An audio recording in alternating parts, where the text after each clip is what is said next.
ingamba ya mbere rero zirahari, ingamba nyinshi. Ingamba ya mbere hari ingamba zifasha abanyarwanda kumva indangagaciro n'umuco nyarwanda, ariko cyane cyane nk'uko abanyarwanda bahisemo kuba umwe. Tugiye muri ayo mateka rero twabonye yuko abanyarwanda bari barigabyemo ibice. Ikintu mbere na mbere, ingamba ya mbere ni ndi umunyarwanda. Buri iyo urebye ijambo ndi umunyarwanda rikuyemo ibintu byinshi. Ni ukuvuga ngo kuba umwe ni uko hari ibice, ko abanyarwanda bicaraga bagakemura ibibazo byabo kandi dusobanuye ntangiye kubyinjiramo cyane, ariko nyuma hazamo ijambo ubukorone, baza gukoroneza abanyarwanda babacamo ibice, hamwe n'ibyo bitaga ngo mbatanye mbategeke. Ubwo niko babigenje, biza kutugiraho ingaruka. Muri 1994 jenoside ikorerwa abatutsi, amezi 3 miliyoni y'abaturage iratikiza. Gushima gahunda nk'iyi leta yacu yatekereje kugira ngo abaturage bajye baganira ku bumwe n'ubudaheranwa bw'abanyarwanda, kandi ni byiza, bituma twibukiranya natwe abakiri batoya tukamenya amateka yaranze igihugu cyacu, bikadufasha cyane. Rero nkatwe nka ES b'utugari duhura na byinshi cyane nk'uko mwabajije ati bimwe na bimwe bikunze kubangamira ubumwe n'ubudaheranwa. Kare hari umuntu watanze igitekerezo aravuga ati hakwiye kubaho ubukangurambaga ku buryo nk'ubu usanga ati abakobwa barataha bwije, tugasanga n'abagore barageza saa 5, tugahita tubona n'ikibazo kirimo kibangamira ubwo bumwe n'ubudaheranwa kugira ngo bugerweho, no kuba abaturage batari bumva ihame ry'uburinganire n'ubwuzuzanye. Birateza ibibazo cyane mu ngo, usanga mu ngo hari abantu babuyemo amahoro, uburyo kumuganiriza ubumwe n'ubudaheranwa bigorana cyane kandi yaraheranwe cyane. Umugabo arahoza umugore ku nkeke, umugore yumvise nabi uburinganire, yarazamutse, ntawe ucyubaha undi mu rugo. Mbese nk'uko Perezida wa Repubulika yabigarutseho mu minsi yashize, niyo mpamvu tugenda tubona na za gatanya zigenda ziyongera kubera ko abantu ntabwo bacyubakira ku bumwe mu miryango yabo. Ikindi harimo ubusinzi bugenda busa naho bukabije cyane. Natwe turi ku gice cyegereye umupaka, hari za kanyanga, hari n'inzoga zimwe na zimwe z'inkorano. Buryo iyo zigeze mu abaturage nyine batangira kubara iyindi bintu ntibigende neza. Naho ubundi turashima iyi gahunda y'ibiganiro by'ubumwe n'ubudaheranwa, biradufasha cyane, kandi natwe tugiye kubishyiramo imbaraga ku buryo muri buri nteko z'abaturage tuzajya twibukiranya ubumwe n'ubudaheranwa bw'abanyarwanda kugira ngo ibintu bigende neza. Murakoze cyane. Murakoze cyane. Muri rusange nk'inshuti z'umuryango dukurikirana ibibazo ku bindi bibera mu miryango. Hano mu murenge wa Kigaba barapfuye tugira ingo zifite amakimbirane, dufite ingo 56 zibarwa nk'izifite amakimbirane ariko rwo hejuru, ariko nk'uko twahuguwe, nk'uko dufatanya n'inzego z'ibanze, iyo miryango twarayiganirije iza kuva mu makimbirane, ariko cyane cyane usanga igitera amakimbirane mu murenge wa Kinyaga ku miryango, usanga bishingiye ku bintu bijya muri 4. Icya mbere ni umutungo. Icya kabiri usanga imiryango dufite hatabaho ibiganiro mu muryango, kandi twabonye ko kugira ngo umenye indangagaciro ni uko utangirira ku biganiro, umwana akamenya imbamutima zo mu muryango, akamenya agaciro k'umuryango kubera bagiye mu biganiro. Usanga rero imiryango dufite ahenshi itaganira. Ikindi usanga mu muryango gitera ubusinzi, ni kimwe mu bintu bibangamiye cyane umuco na kirazira hano mu murenge wa Kinyabawa. Ikindi gitera amakimbirane mu murenge wa Kinyabawa ku miryango imwe n'imwe usanga ni ubuharike. Akenshi ibyo bintu uko mbivuze usanga biteye ikibazo, anariyo mpamvu leta yatekereje neza gushyiraho inzego ziganiza imiryango. Amatelefone, amateleviziyo, turareba iby'ikoranabuhanga riri hanze mu gihugu, ugasanga ibyo abazungu bakora natwe dushatse kubikora nk'abanyarwanda, za ndangagaciro tukaba turazitakaje. Hari kenshi twebwe mu muco nyarwanda tuzi yuko umugabo n'umugore aribo bantu bakwiye gushingirana, ariko ugasanga muri leta ku handi mateleviziyo ugasanga umugabo arihandagaje aravuze ati rwose pe njye nahuye n'undi mugabo ntabwo naba nisanzuye, ntabwo ibyishimo byanjye byagerwaho. Ubwo rero ugasanga natwe urubyiruko rwacu ruravuze ati buriya nanjye ndebye agasore kagenzi kanjye tugakora biriya si byadushimisha. Ugasanga rero ibyo bintu ntabwo bikwiriye urubyiruko rw'abanyarwanda, kandi muzi yuko urubyiruko ibyo rukoze ruba rukica ejo hazaza. Abo basaza mu kubona bari gukura, ejo bundi nitwe tuzaba twabasimbuye cyangwa se abandi muri twe. Ubwo rero wishoye muri uko kwiyandarika ntabwo waba ukibaye umuyobozi mwiza. Noneho kudasesengura ibyo bumva babwirwa cyangwa se basoma, n'ibyo ngibyo byo kureba mu mateleviziyo ukabona abazungu bari gukora ibintu nawe ugashaka kubigana. Ibyo ngibyo rero ntabwo byatuma ubumwe bwacu bugezweho. Noneho hari akantu bakunze kugarukaho ko kutamenya amakuru yaranze igihugu cyacu. Icyo kintu bakunze kukigarukaho cyane, ariko nanjye ndagira ngo ngigarukeho. Kutamenya amakuru ku byaranze igihugu cyacu, ugasanga muri make ntabwo tuzi ibyaranze igihugu cyacu mu mateka ya mbere nka jenoside, niyo tugarukaho cyane. Ugasanga pe ubu njye navutse muri 1996, urumva ko jenoside yari yarangiye. Ubwo rero kumbwira, nta mubyeyi wigeze ambwira ngo jenoside byagenze gutya, usibye ko njye nagize amahirwe nkabyiga mu mashuri.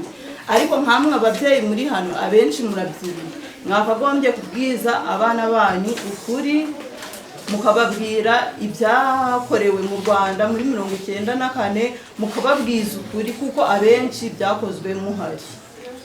Ubwo rero nkasaba ababyeyi mwese muri hano pe kuzaza murabwiza abana banyu ukuri ku byaranze igihugu cyacu, nimugoreke amateka.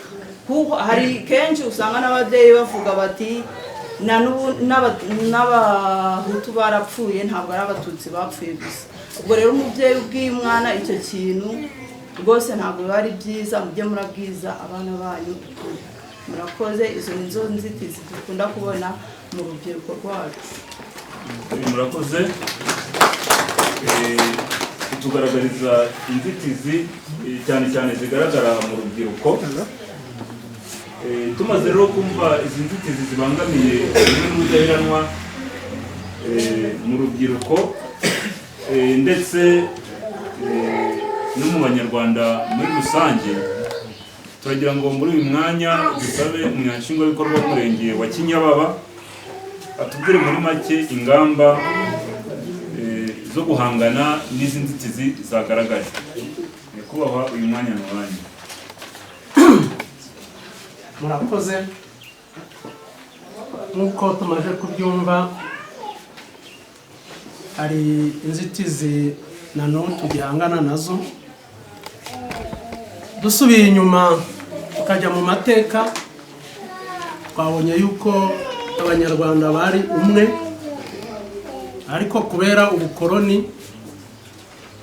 abanyarwanda baragenda babacamo ibice, hazamo amoko, ari nabyo byaje kugera muri 1994 hakorwa jenoside yakorewe abatutsi. Ibyo byatumye abanyarwanda bicamo ibice. ingamba ya mbere rero zirahari, ingamba nyinshi. Ingamba ya mbere, hari ingamba zifasha abanyarwanda kumva indangagaciro n'umuco nyarwanda, ariko cyane cyane nk'uko abanyarwanda bahisemo kuba umwe. Tugiye muri ayo mateka rero, twabonye yuko abanyarwanda bari barigabyemo ibice. Ikintu mbere na mbere, ingamba ya mbere ni ndi umunyarwanda. Buri iyo urebye ijambo ndi umunyarwanda rikuyemo ibintu byinshi. Ni ukuvuga ngo kuba umwe ni uko hari ibice byari bihari. Iyo ugiye gufata rero ibice ukabiteranya, bibyara ikintu kimwe. Kadufate imibare. Kugira ngo uteranye imibare y'ibice, umanza washaka icyita rusange, ariyo twita denominateur. Denominateur rero kuri twe abanyarwanda ni ndi umunyarwanda, kuko abantu bari bariciyemo ibice, ariko kugira ngo noneho babe umwe, twabonye yuko tugomba kwigisha abana ndi umunyarwanda, haba mu mashuri, haba mu bakuru, haba n'abandi bose, noneho twese tukaba ndi umunyarwanda. Abantu bagize amahirwe bakajya mu bihugu byo hanze, iyo ugeze hanze ntabwo bavuga ngo weho uri umuhutu, uri umututsi, ahubwo baravuga ngo uri umunyarwanda. Iyo ndangagaciro rero tuyikomere yo kuba umwe, yo kuba umunyarwanda.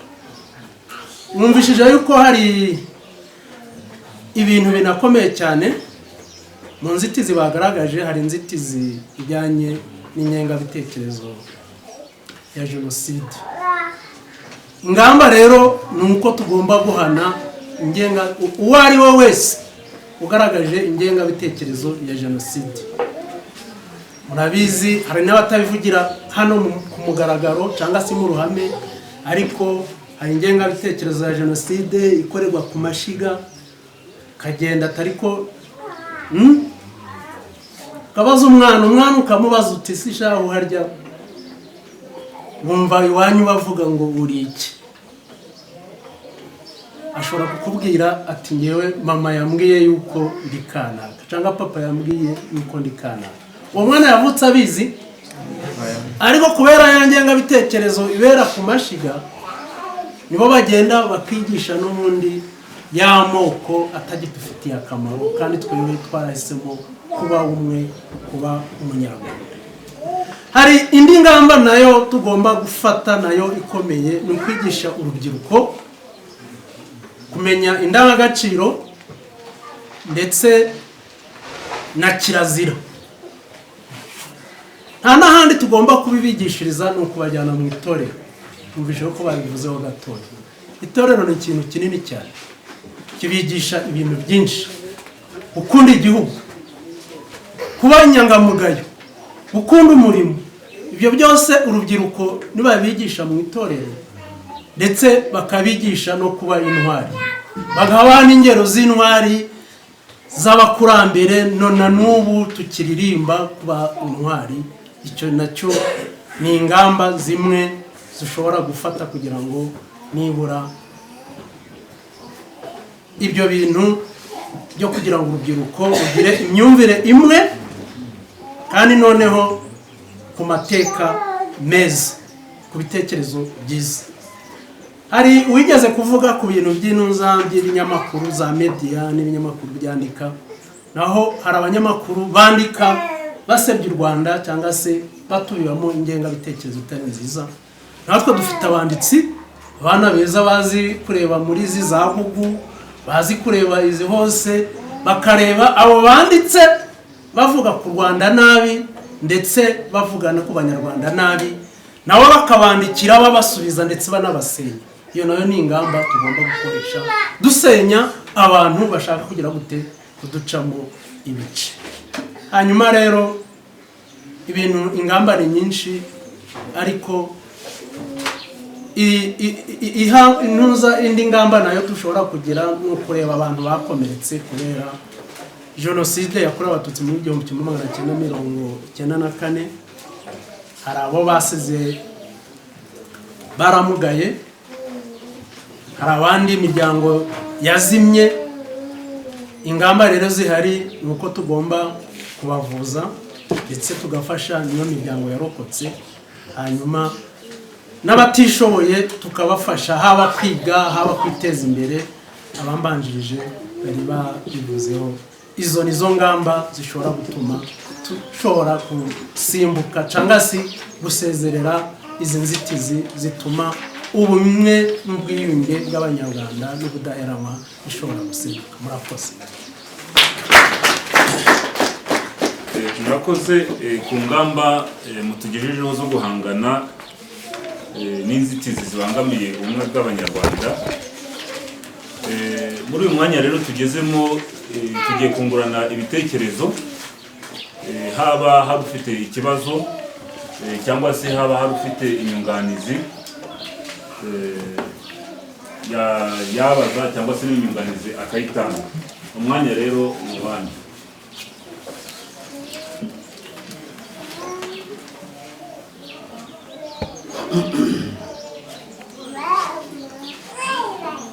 Umuntu wumva afite ikintu atasobanukiwe yabaza bamwe muri hano bari kuri pano, uwo kireba akaba yabisubiza kugira ngo nibura tubyumve kimwe kandi tujyane ishusho yuko twabyumvishije, atari kuvuga ngo umuntu gusa ngo ngewe nabyumvise wenda hari ikintu kimubangamiye n'ibyo ashatse kuvuga. Beatrice, ndi umujyanama rusange mu murenge wa Kinyabaga. Nanjye icyo nakongera ku nzitizi ni uko hari igihe iyo tugeze mu gihe cyo kwibuka usanga ubwitabire bwabaye buke, cyane cyane nko ku rubyiruko, ugasanga ntabwo baje kwitabira ibiganiro, bigatuma batamenya amateka yaranze u Rwanda. Ingamba rero nuko twakomeza kwigisha urubyiruko rukajya rwitabira ibiganiro mu gihe cyo kwibuka kugira ngo bamenye uko amateka yaranze u Rwanda yagenze, bityo batazongera kuva mu mutego nk'uko u Rwanda rwaguye mu mutego muri 1994 yo kugira ngo abanyarwanda bamarane. Murakoze cyane. Murakoze. Batanze ibiganiro batugejeje mu ntuzo mu mbwirwaruhame z'indangagaciro z'umunyarwanda. Nitwa Nsengimana Jean Marie Vianney, mpagana inshuti z'umuryango. Hari ikintu cyasenye umuco ngira ngo kugira tuzagishore bihuza imiryango. Ndi umukuru w'umudugudu wa Karambo, kandi iyi nama igishima umwanya w'inama. Yewe batubwiye byinshi cyane, uriya uhagarariye imiyoborere myiza ku kijyanye n'amateka y'u Rwanda yaranze u Rwanda, habaye igihe ka mbere n'iya kabiri kugeza aha turi. Mu ncamake ibyabaye mu Rwanda cyangwa se amateka ya mbere, ko abanyarwanda bicaraga bagakemura ibibazo byabo, dusobanuye ntangiye kubyinjiramo cyane. Ariko nyuma hazamo ijambo ubukorone, baza gukoroneza abanyarwanda, babacamo ibice, hamwe ibyo bitaga ngo mbatanye mbategeke. Ubwo niko babigenje, biza kutugiraho ingaruka. Muri 1994 jenoside ikorerwa abatutsi, amezi 3 miliyoni y'abaturage iratikizwa. Nibaza nti none abo bakorone, ndatekereza ko na n'ubu bagihari abo bakorone. Ikibazo mbaza abo bakorone ni bande? Ko njewe hari uburyo numva ko bakinahari, aho uja ukumva ngo bakoreshaga n'imvugo cyane ngo ntabwo hapfuye ubwoko bumwe, bagakoresha n'ijambo mu gifaransa ngo double jenoside. Ubwo wumve ko abo bakoroni baba bakibyinjiramo, bacinjira ku kindi gihande, ko hatapfuye kimwe, ko nanone hapfuye n'ikindi, bakoresha izo mvugo ngo za double jenoside. Ariko nyakubahwa executive w'umurenge wacu avuze ko ibyo byose nk'abanyarwanda twicaye tugasanga abakorone baratuzambagurije igihugu, ndetse habamo n'imvugo yo kuvuga ngo ndi umunyarwanda aho wageraho